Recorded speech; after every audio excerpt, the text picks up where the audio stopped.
So yeah, y'all, we back again. We We back. talking about the spirit of giving. Um, what it looks like. Just giving back to others in different ways, but we're definitely in that season. Mm-hmm. The season. See, we gotta remember the The reason for the season. And the reason for the season, just like any other season, I feel, is a space of giving in some kind of way. Mm-hmm. But this part of the season, they say the reason for the season, this season specifically, should be highlighted for us to give in any kind of way that we feel our heart desires, Yep. our heart pulls us. Yep. So I was telling A, like, I think we should go out. We're in the month of December. Yep. We should just step out there and just connect with people, you know, and figure out what our fellow neighbor needs. And Right. sometimes we having conversations right here, but I think sometimes it's important to have conversations on the outside with people that we care about, people that we might naturally connect to, and just see what they need. Yeah, like check on your loved ones, your older loved ones, your grandmas, your older aunties and uncles.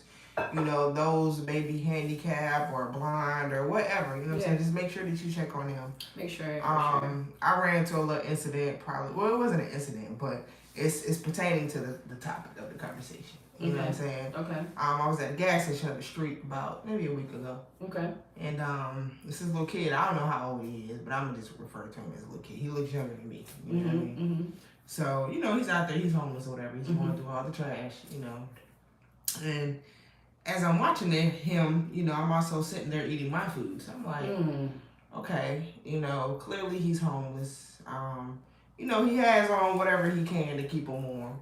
You know what I mean? So I'm like, okay, if I go in there and get him anything, I'm going to probably get him something to eat, probably like a coffee or hot chocolate, whatever he prefers. Keep him warm. Yeah, you know what I'm saying? Just something, you know what I'm saying? Because, you know, just watching him eat out of trash can, of course, it grossed me out because I was eating and I was just watching it, but I was just like, at the same time, like, you know, I would love to go get him something. You know what I mean? You think how blessed you are in the moment. Yeah. Like you blessed enough to feed yourself, and you see someone else that probably needs to be fed. Yeah. You can't feed themselves like that, and you extend your hand. Exactly. You pay it for it. Exactly. And I was talking to the coworker that worked in the gas station. I was like, you know, I was just asking him, you know, how is he, you know, before I proceed towards him. You know what I mean? So he was like, nah, he good. He was like, you know, we banned him from the store because he was drinking and doing drugs in the bathroom. So I was like, okay, cool, I understand.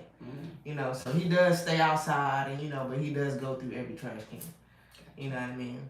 And then I was also there, I think like the night before last, when I was coming back home. Did you ever give anything to him? So by the time I haven't. But when I went there the other day, I was going in the gas station to get him something because I seen him again.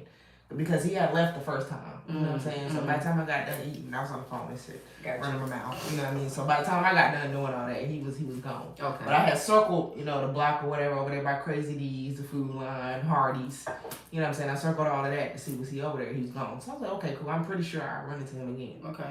Which I did. So this time, I guess it's a lady that works at Food Line. You know, she had seen him outside, so she went in the gas station. She got him like 2 slices of pizza and a drink. And then like I was going to the bathroom. So he was in the store at this point, you know, because she was like, go ahead and pick out what you want. And then he was like, I guess he got pissed off a little bit because he was like, can I get a beer? And she was like, no, I ain't buying you no liquor. But she said, I'll buy you some food, though. You know what I'm saying? I laughed a little bit. You know, want to get fucked up. She was like, not on my watch, you ain't. I'll buy you some food, though. Yeah, for real. You know I'm going to get you what you need. Yeah, get you what you need. Exactly. Now, exactly. You're going to have to work toward what you want. There you go. Yeah. That part. Yeah. So she was just telling the cashier that, you know, she normally sees him over at her job, which is Food Line. Okay. And, you know, whenever she does see him, you know, she try to at least get his tummy full for, you know, how many ever hours. Yeah. You know what I mean? She's like, I don't buy him no beer. I don't buy him no tobacco products. I buy him what he needs. Gotcha. Food. Gotcha. Coffee. Gotcha. Hot chocolate. And a lot, it's funny because a lot of the young, I mean, unfortunately, a lot of them are on drugs and things, and their family just can't couldn't deal with it in the household no more. So of course they get the boot, and then they're out in the streets, and then they kind of lingering around a certain area, and then before you know it, the business is like they give them the boot because they're like, now you ain't doing what you're supposed to be doing in here. Like you're taking stuff, you're doing extra shit in here. Like look, now we can't. I gotta say though, Fayetteville, North Carolina. It's horrible for it. We got some homeless people or some people in need, or you know, just some people going through bad times. That's sad. Yeah, but I'm saying this to say they regular people though. They just like us. And when I say that, them niggas got Cash App, them niggas got Instagram, they got Facebook, they got a phone. You know what I'm saying? Like, bro, I ain't seen a homeless dude today, bro. I ain't gonna lie. No lie. I know now we about from Fayetteville. 4 or 5 of them. We from 4 or 5 of Fayetteville them right now to be on the road. So them niggas got Cash App. Yes, they do. They Facebook, got cell phones. Yes, cell phones, bro. Dude had a cell phone today. Dude was right by the. It was funny. He was right by the ice machine. I ain't see him because he was like kind of catty-cornered in that joint, right? So when me and Lane was walking into the joint, I'm like, I look over and I see, but I didn't see him initially. I heard the phone. Gotcha. And I heard like the news. It sounded like news or something. And then I looked to the left and I'm like, oh shit. I said, that's a homie. That's a homeless dude that I know. You know what I'm saying? I'm like, oh shit. He over here with the cell phone. I mean, he leaning over the joint watching it, like just entertaining himself. I'm like, but this is what they do, you know. And unfortunately, I do have a family member who's very, that I grew up with, who's close in age, like basically the same age, who is homeless. Unfortunately, because of his disability, a lot of family members aren't able to make accommodations for him to be able to live in their home.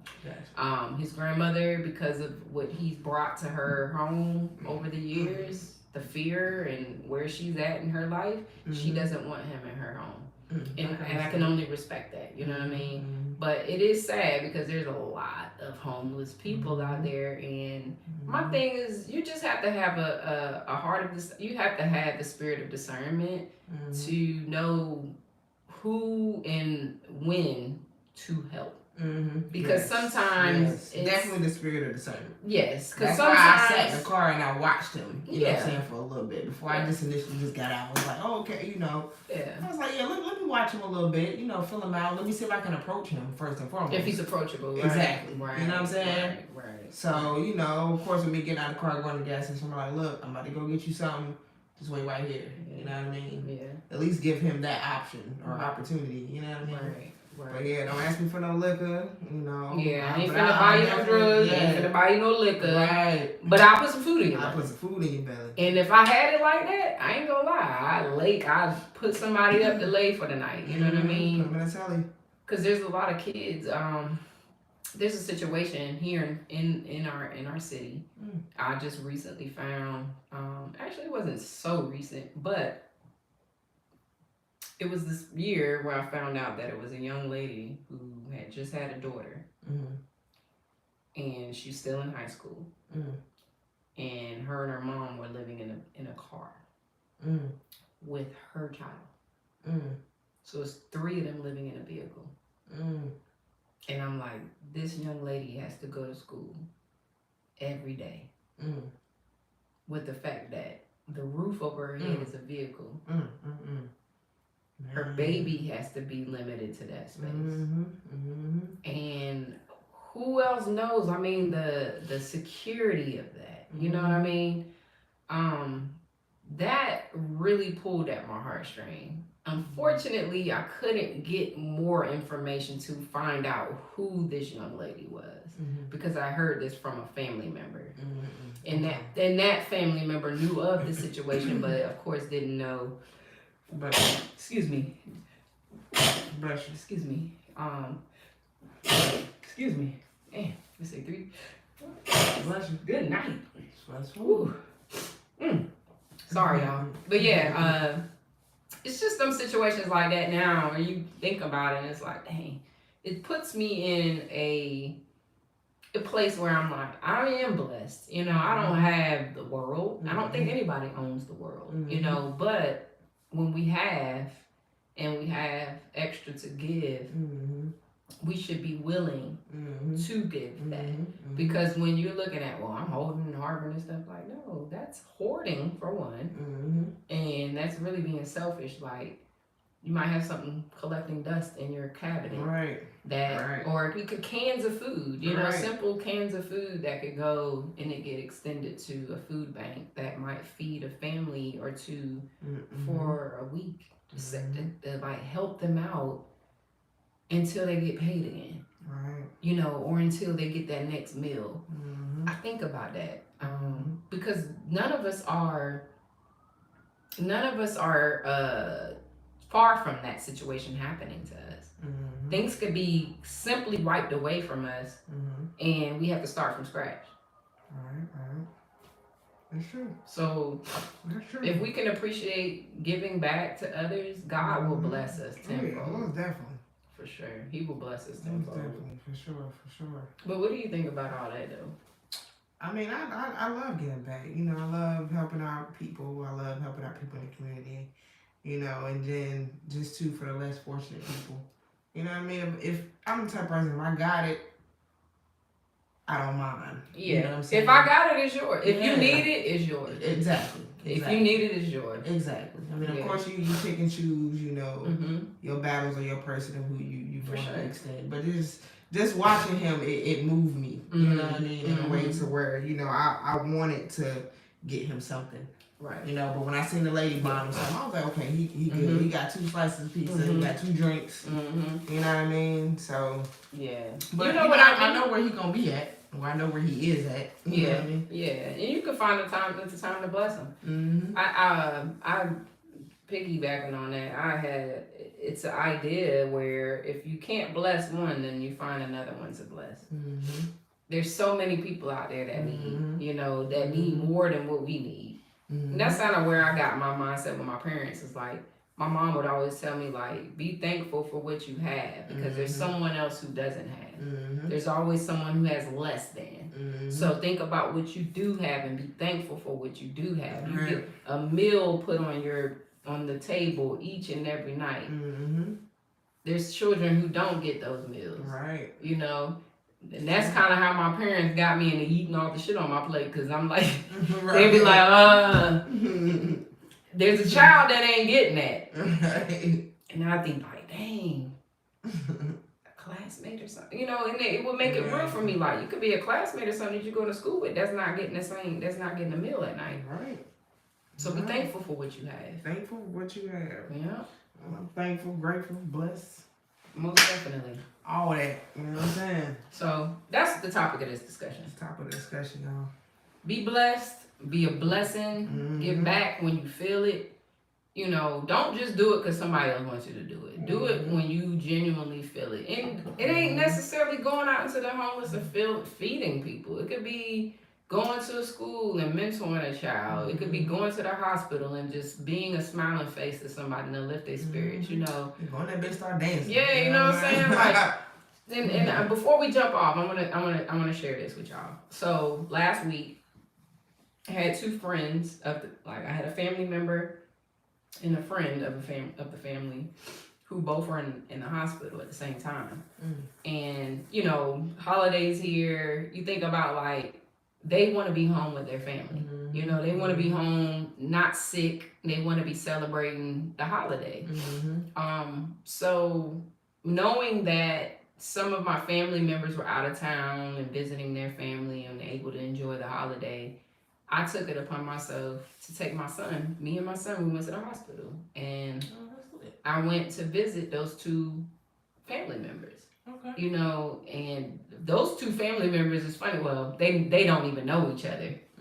But I went in there and I'm like, the love that I want to be able to pour on them, just showing my presence, could make a difference. So when I came in there, they were like, wow. Like, my one friend was like, I didn't even know, like, I wasn't even expecting you to come in here. And I'm like, I just wanted to come and put my eyes on you and just let you know that you're loved. Right. Because I can understand that this is not a space that you want to be in right now.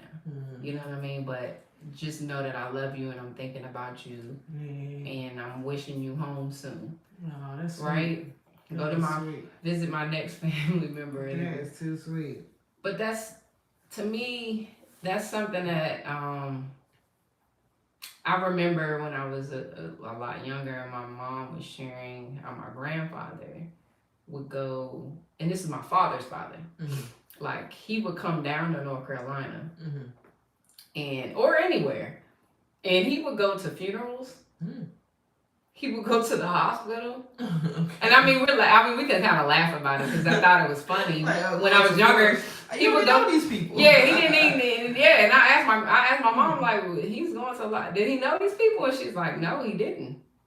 She said some of these people he didn't know. She said, but he read the newspaper. He's seen obituaries. He'll go to the hospital. He would visit people just to put a smile on their face. Hey. Because what it did for him was it reminded him how blessed he was. Right? How blessed he was to be able to move around and do those things. And he's like, this person's laying up in the bed and they can't go home. I'm going to go and give him my blessings and whatever. Sometimes he would have took flowers and shit. You know what I mean? But I thought that was, to me, looking at it now, when I was younger, I was like, why grandpa all these weird, how you going to people's funerals he don't know him and shit? People are looking like, who is that? Right. You a long-time friend? Like, nah, I'm just coming to show some love. Right, like I don't even know who this person is. But his reasoning behind that was simply because it reminded him, number one, of how blessed he was. And his presence could be a blessing to someone else. That's lit. That's so lit, right? So I'm like, yo, I wish that more of us thought like that. You know, it ain't necessarily when we're sick or when we're dead that you gotta come and pay your respects to someone. But give people their flowers sometimes. Just love on them when they're here. And ask your fellow neighbor what they need. And we'll be good. We'll be good. Just like that. But y'all, we done. Boogie, you got anything you want to say? Man, hey, stay blessed. You know what I'm saying? And yeah. Yeah, I thought I was going to say something. I thought you was going to say something. I made myself laugh. But hey, for real though, y'all stay blessed. You know what I'm saying? Good people. We appreciate y'all. Yeah. But chime in. We'll be back soon. Yeah, we'll be back. In about a week. I mean, not A's World, LNA. LNA Conversations. Yeah, you know. Shout out to A's World. Shout out. Shout out to Ed Timeless. Ed Timeless. We out here. We out. Peace. Peace.